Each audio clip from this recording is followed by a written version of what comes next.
Hello दोस्तों, मेरा नाम है Jerry. Welcome to my channel Filmi explain मसाला।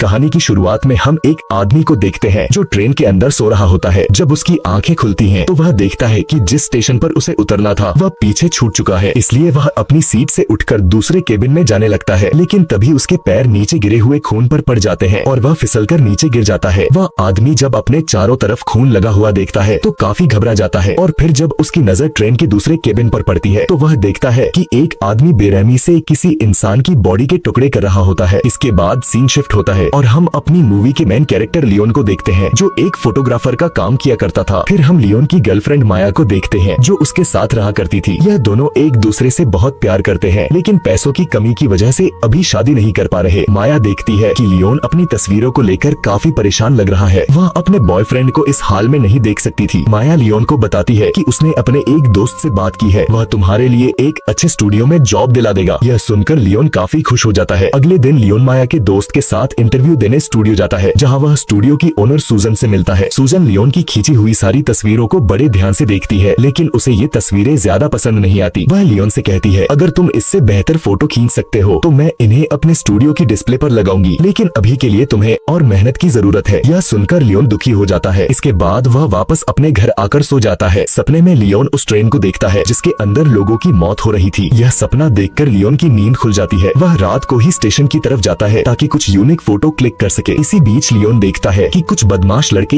एक लड़की को परेशान कर रहे हैं। लियोन इन सब की फोटो क्लिक करता है और साथ ही उस लड़की को उनसे बचा भी लेता है। वह लड़की लियोन को शुक्रिया बोलती है। फिर वह ट्रेन के अंदर चली जाती है, लेकिन ट्रेन का दरवाजा बंद होने लगता है। तभी एक आदमी हाथ लगाकर ट्रेन के दरवाजे को बंद होने से रोकता है और वह लड़की अंदर चली जाती है। यह सारी बातें लियोन भी देख रहा होता है। वह उस आदमी के हाथ की एक तस्वीर भी क्लिक कर लेता है। यहाँ वह लड़की अपनी सीट पर बड़े आराम से बैठी होती है और हम देखते हैं कि वही किलर उसके पास आ रहा होता है। वह अपने हथौड़े से एक वार में उस लड़की को जान से मार देता है। अगले दिन सुबह लियोन अखबार में उसी लड़की की मिसिंग न्यूज देखता है, जिससे वह कल रात स्टेशन पर मिला था। उसे लगता है कि जरूर उन बदमाश लड़कों ने इस लड़की के साथ कुछ गलत किया होगा। इसलिए लियोन एक डिटेक्टिव के पास जाता है और उसे सारी बात बताता है कि शायद उन लड़कों ने ही इस लड़की के साथ कुछ किया है। लेकिन वह डिटेक्टिव लियोन की एक भी बात पर यकीन नहीं करती और उसे वहाँ से जाने को कहती है। इसके बाद लियोन सीधा सूजन के पास जाता है, जहाँ वह अपनी नई तस्वीरें दिखाता है। इस बार सूजन को लियोन की खींची गई तस्वीरें पसंद आती है। वह उससे काफी इम्प्रेस होती है और उन तस्वीरों को खरीद लेती है। इस बात से खुश होकर लियोन अपनी गर्लफ्रेंड माया और उसके दोस्त के साथ पार्टी करता है। इधर हम उसी ट्रेन को देखते हैं जिसमें 3 पैसेंजर सफर कर रहे होते हैं। उनमें से एक लड़की बोलती है, मुझे इस ट्रेन में बहुत डर लग रहा है क्योंकि मैंने न्यूज में इसके बारे में कई डरावनी बातें सुनी है। उसका दोस्त बोलता है, हम सब तुम्हारे साथ है ना, डरने की कोई जरूरत नहीं। लेकिन तभी वही किलर अपनी सीट से उठकर उस लड़के के सिर पर हथौड़ा मार देता है, जिससे उसकी दोनों आंखें बाहर निकल आती हैं और वह मर जाता है। फिर किलर दूसरे लड़के पर हमला करता है। वह उसके प्राइवेट पार्ट में कील घुसा देता है और उसे पटक देता है। वह बुरी तरह घायल हो जाता है। फिर किलर उस लड़की को मारने के लिए आगे बढ़ता है, लेकिन उसका दोस्त किसी तरह किलर का पैर पकड़ लेता है। किलर इस बार उसके चेहरे पर हथौड़ा मार देता है और उसकी मौत हो जाती है। वह लड़की भागने की कोशिश करती है, लेकिन किलर उसका पैर पकड़कर अपनी तरफ खींचता है और एक ही बार में उसका सिर धड़ से अलग कर देता है। इधर लियोन स्टेशन के बाहर बैठकर अपने परफेक्ट शॉट का इंतजार कर रहा होता है, क्योंकि उसे नेचुरल फोटो क्लिक करना पसंद था। तभी उसकी नजर उस किलर पर पड़ती है जो सीढ़ियों से ऊपर आ रहा होता है। बहुत डरावना लग रहा था। लियोन उसकी फोटो खींचने लगता है और उसका पीछा भी करता है ताकि और बेहतर फोटो ले सके, लेकिन किलर को एहसास हो जाता है कि कोई उसका पीछा कर रहा है। वह रुक जाता है ताकि पीछा करने वाला उसके आगे निकल जाए। जैसे ही लियोन उसके पास से गुजरता है, किलर उसका कॉलर पकड़ लेता है। लियोन माफी मांगता है और कहता है कि मैं तो बस आपकी तस्वीर ले रहा था। किलर उसे छोड़ देता है और अपनी होटल के अंदर चला जाता है। इसके बाद लियोन अपने घर पर फोटो के प्रिंट सुखा रहा होता है। तभी उसकी नजर किलर के हाथ में पहनी हुई रिंग पर पड़ती है। वह याद करता है कि यही रिंग उस आदमी ने भी पहनी थी जिसने ट्रेन का गेट बंद होने से रोका था ताकि वह लड़की अंदर आ सके। यह देखकर लियोन को शक होता है कि जरूर उन सभी लापता लोगों के पीछे इसी आदमी का हाथ है। लियोन इस आदमी का पीछा करना शुरू कर देता है और उसे पता चलता है कि इस आदमी का नाम गैनी है। वह एक कसाई है जो एक मीट फैक्ट्री में काम करता है। अगले दिन लियोन गैनी का पीछा करते हुए उसकी फैक्ट्री के अंदर जाता है, जहाँ वह चुपचाप कसाईयों के कपड़े पहनकर वहाँ के लोगों की फोटो लेने लगता है। लियोन जैसे ही गैनी की फोटो लेना शुरू करता है, गैनी उसे देख लेता है। लियोन वहाँ से भागकर दूसरे सेक्शन में चला जाता है जहाँ जानवरों का मीट सुखाया जाता था। लियोन गैनी से छिपा ही होता है, लेकिन गैनी उसके पीछे पहुँच जाता है। वह उसे मारने ही वाला होता है, लेकिन लियोन किसी तरह अपनी जान बचाकर फैक्ट्री से बाहर निकल जाता है। रात को लियोन फैक्ट्री के बाहर गैनी का इंतजार करता है। वह गैनी का पीछा करते हुए उसकी तस्वीरें ले रहा होता है। उसे यह भी पता चलता है कि गैनी हर रात आखिरी ट्रेन का इंतजार करता है और हमेशा उसी ट्रेन में, वो भी फर्स्ट केबिन में सफर करता है। जैसे ही रात की आखिरी ट्रेन स्टेशन पर रुकती है, गैनी उसके अंदर चढ़ जाता है। लियोन भी उसके पीछे ट्रेन में जाने ही वाला होता है, लेकिन तभी एक पुलिस ऑफिसर उसे कैमरे के साथ रोक लेता है और कहता है कि यहाँ फोटो खींचना मना है। इस वजह से लियोन की ट्रेन मिस हो जाती है। इधर ट्रेन के अंदर किलर अपनी सीट पर बैठा चुपचाप अपने अगले शिकार का इंतजार कर रहा होता है। तभी एक आदमी उसके पास आता है और मजाक करने लगता है, पर किलर चुप रहता है। जैसे ही ट्रेन अपना रास्ता बदलती है, किलर अचानक उस आदमी के सिर पर हथौड़ा मारता है। वह नीचे गिर जाता है। किलर उसे मारने ही वाला होता है कि उसे अचानक खून की उल्टियां आने लगती हैं, क्योंकि उसे एक दुर्लभ बीमारी थी जिससे उसकी त्वचा सड़ रही थी। इसी बीच वह आदमी चाकू निकालकर किलर पर हमला करता है। दोनों के बीच जोरदार लड़ाई होती है। वह आदमी किलर को मारने ही वाला होता है। तभी ट्रेन का ड्राइवर आता है और उस आदमी के सिर में गोली मारकर उसे जान से मार देता है। दरअसल यह दोनों आपस में मिले हुए थे। ड्राइवर गैनी से कहता है, आज तुमने मुझे बहुत नाराज किया है। ट्रेन का सीन दिखाया जाता है जो कि लियोन एक सपना देख रहा होता है, जिसमें वह मिडनाइट ट्रेन किलर के बारे में सोच रहा होता है और उसके दिमाग में उस किलर के बारे में कई सवाल चल रहे होते हैं। उसे ये सब सपने हमेशा आया करते थे, जहाँ पर वो खुद किलर बन के लोगों को मारा करता था। अगले सुबह माया लियोन की खींची हुई पिक्चर को देखती है, जिसके अंदर सिर्फ एक आदमी ही दिख रहा होता है। वो लियोन से पूछती है कि तुम सिर्फ इसी आदमी की पिक्चर क्यों ले रहे हो? तुम्हें याद है ना कि तुम्हें सूजन को अच्छे फोटो क्लिक करके देने हैं, ताकि वो होने वाले शो में तुम्हारी पिक्चर लोगों को दिखा सके। लेकिन लियोन माया की किसी भी बात का कोई जवाब नहीं देता, क्योंकि अब उसका पूरा इंटरेस्ट बदल गया था। वो दिन रात बस उस मिडनाइट ट्रेन किलर के ही बारे में रिसर्च किया करता था। एक दिन लियोन खाना खाने रेस्टोरेंट में जाता है, जहाँ पर वो अपने एक फ्रेंड से मिलता है जो कि मीट खा रहा होता है। लियोन उसकी प्लेट से मीट का एक छोटा सा टुकड़ा उठाकर खा लेता है। ये देखकर उसके फ्रेंड के साथ रेस्टोरेंट के शेफ की भी आंखें फटी की फटी रह जाती हैं, क्योंकि लियोन तो एक प्योर वेजिटेरियन था जो कभी नॉन वेज नहीं खाया करता था। दरअसल लियोन की मेंटल हालत अब पूरी तरह खराब हो चुकी थी, क्योंकि लियोन सिर्फ किलर के ही बारे में सोचा करता था कि वह लोगों को क्यों मारा करता है और क्यों। वह जानना चाहता था कि किलर के दिमाग में क्या चल रहा है। इसके बाद लियोन अपने घर आ जाता है, जहाँ पर वो अपने पूरे रूम में उस कसाई की तस्वीरों के साथ जितने भी लोग ट्रेन से गायब हुए उनके न्यूज आर्टिकल को पागलों की तरह देख रहा होता है। और तभी वहाँ पर माया आ जाती है। वो लियोन को पागलों की तरह हरकतें करते हुए देखकर काफी परेशान हो जाती है। लियोन माया को सारी बातें बताता है, जिसपे माया को लगता है कि ये सब बस लियोन की एक इमेजिनेशन है। वो लियोन पर काफी गुस्सा करता है। रात में वो माया के पास जाता है, जिस रेस्टोरेंट में वो काम किया करती थी। लियोन माया से आज सुबह के लिए माफी भी मांगता है कि अब से मैं उस बुचर के बारे में कोई भी रिसर्च नहीं करूंगा। लेकिन कहीं न कहीं लियोन अभी भी उस बुचर के ही बारे में सोच रहा होता है। उसे ऐसा लगता है कि वो बुचर उसे रेस्टोरेंट के बाहर खड़ा होकर ताने मार रहा है। इस बात से लियोन वापस मोटिवेट हो जाता है कि अब वो किलर को रंगे हाथ पकड़ कर ही रहेगा। इसके बाद लियोन वापस स्टेशन जाता है और उस ट्रेन में चढ़ता है जिस ट्रेन में वो बुचर बैठा होता है। वो छुप के उस बुचर पे नजर बनाए हुए था। वो उसकी पिक्चर्स को खींचने के लिए तैयार बैठा होता है। उसके बाद ट्रेन जैसे ही अपना ट्रैक चेंज करती है, वो बुचर अपने बैग से हथौड़ा निकालकर लोगों को मारना शुरू कर देता है। ये सब देखकर लियोन बहुत डर जाता है और उसे ये बात पता चल जाती है कि ये बुचर ही वो सीरियल किलर है जो लोगों को मारा करता था। लियोन फिर से हिम्मत जुटाता है, किलर के फोटो क्लिक करने लगता है। साथ ही वो काफी डरा हुआ भी होता है कि कहीं किलर की नजर उस पे न पड़ जाए। इधर किलर मरे हुए लोगों की बॉडी को साफ करने में बिजी होता है। वो इन सारी डेड बॉडी से उनके दांत और नाखून बाहर निकाल देता है, उसी तरह जैसे जानवरों के साथ किया जाता है। इसके बाद वो इन मरे हुए लोगों की बॉडी एक हुक की मदद से ट्रेन के अंदर ही लटका देता है। लियोन अभी भी इन सभी चीजों की तस्वीरें ले रहा होता है, लेकिन तभी अचानक से किलर की नजर लियोन पे पड़ती है और वो लियोन को एक स्माइल भी देता है। लियोन तुरंत अपनी जान बचाने के लिए दूसरे केबिन की तरफ भागता है, लेकिन किलर लियोन को पकड़ लेता है और उसका सिर विंडो में दे मारता है, जिसकी वजह से लियोन बेहोश हो जाता है। और जब उसकी आंखें खुलती हैं, तो वो अपने आप को उस मीट फैक्ट्री में देखता है जहाँ पे वो किलर काम किया करता था। लियोन वहाँ से उठकर अपने घर आ जाता है। माया लियोन को इस हाल में देखकर काफी ज्यादा परेशान और उदास हो जाती है। वो लियोन से इसके बारे में पूछती है, लेकिन लियोन खुद को बाथरूम में लॉक कर लेता है और वो देखता है कि उसके चेस्ट पे उस किलर ने एक निशान बनाया होता है। लियोन बाथरूम से बाहर निकलकर माया को वो निशान दिखाता है और उसे कल रात उसने जो भी देखा वो सारी बात बताता है। और इस बार माया को लियोन की बातों पे यकीन हो जाता है। वो लियोन से उसका कैमरा मांगती है जिसके अंदर उसने किलर के फोटो क्लिक की थी, ताकि वो इन फोटो को पुलिस को दिखा सके। लियोन उसे बताता है कि वो कैमरा उसी किलर के पास होगा, क्योंकि जब उसने मुझ पर हमला किया था तो वो कैमरा ट्रेन के अंदर ही गिर गया था। माया लियोन से बोलती है कि मैं तुम्हारे कैमरे को ढूंढने का कोई तरीका ढूंढती हूँ, तब तक के लिए तुम यहीं रहना। रहना, अभी तुम आराम करो। रात में माया अपने फ्रेंड के साथ किलर के अपार्टमेंट जाती है। माया और उसका फ्रेंड अलग होकर किलर के रूम में लियोन का कैमरा ढूंढ रहे होते हैं। इधर माया के फ्रेंड को दीवार के अंदर बहुत सारे बुचर टूल्स दिखाई देते हैं और हम देखते हैं कि वो किलर भी अपने रूम की तरफ आ रहा होता है। यहाँ पे माया को एक डायरी मिलती है जिसके अंदर 500 लोगों से भी ज्यादा लोगों की इन्फॉर्मेशन लिखी होती है जिन लोगों को किलर ने मारा था। इधर माया के फ्रेंड को लियोन का कैमरा मिल जाता है, लेकिन उसे किलर भी देख लेता है और उसे जान से मार देता है। उसकी चीख सुनकर माया वापस आती है और वो किलर को गेट के पास छुपा हुआ देख लेती है। माया अपनी जान बचाने के लिए वहाँ से भाग जाती है और डिटेक्टिव के पास आकर अपने फ्रेंड के मर्डर की कंप्लेन लिखवाती है। लेकिन डिटेक्टिव माया की शिकायत नहीं लिखती, बल्कि उल्टा उसे ये बताती है कि गैनी ने तुम्हारे खिलाफ शिकायत लिखवाई है कि तुम दोनों ने रात में उसके घर पे जाकर चोरी की है। तो माया वहाँ से सीधा अपने रेस्टोरेंट में जाती है जहाँ पे उसने एक गन छुपा कर रखी थी। इसी दौरान वो डिटेक्टिव भी वहाँ आ जाती है। वो माया को गैनी का पीछा छोड़ देने को बोलती है। इससे हमें ये पता चलता है कि ये डिटेक्टिव भी किलर के साथ मिली हुई है। लेकिन माया उसे गन पॉइंट पे लेकर पूछती है कि बताओ मेरे फ्रेंड की बॉडी कहाँ है। तो ये डिटेक्टिव माया को बताती है तुम्हारे फ्रेंड की बॉडी उस ट्रेन के लास्ट केबिन में है। तो माया ट्रेन के अंदर जाती है। इधर हम लियोन को देखते हैं जो कि सूजन के साथ एक इवेंट में होता है। सूजन लियोन को उन क्लाइंट से मिलवाती है जिन लोगों को लियोन की खींची हुई पिक्चर काफी पसंद आती है। लेकिन लियोन काफी परेशान दिखाई दे रहा होता है। वो सिर्फ स्टूडियो में इधर उधर घूम रहा होता है। ये सब देखकर सूजन लियोन से पूछती है तुम्हें कोई बात परेशान कर रही है क्या। जिसपे लियोन किलर की पिक्चर को देखते हुए सूजन से बोलता है कि मुझे कहीं पे जाना है, अगर मैं लेट हुआ तो मेरी ट्रेन छूट जाएगी। इसके बाद लियोन वहाँ से सीधा उस मीट फैक्ट्री में आता है और लियोन यहाँ से काफी सारे हथियार उठाता है ताकि वो किलर का सामना कर सके। वहीं ट्रेन के अंदर बैठी हुई माया देखती है कि ट्रेन किसी दूसरे डायरेक्शन में जा रही है, इसलिए वो अपनी सीट से उठकर ट्रेन ड्राइवर के केबिन में जाने लगती है। इसी बीच लियोन माया को ट्रेन के अंदर देख लेता है और वो माया की जान बचाने के लिए चलती ट्रेन के अंदर घुस जाता है। इधर माया एक केबिन के अंदर आती है जिसके अंदर किलर ने लोगों को मारकर उनकी लाशों को लटकाया हुआ था। यहाँ पे हम किलर को देखते हैं जो कि अपना काम खत्म करके साफ सफाई कर रहा होता है। इधर माया ये सब देखकर काफी डर जाती है। वो यहाँ पे अपनी फ्रेंड की बॉडी को भी लटका हुआ देखती है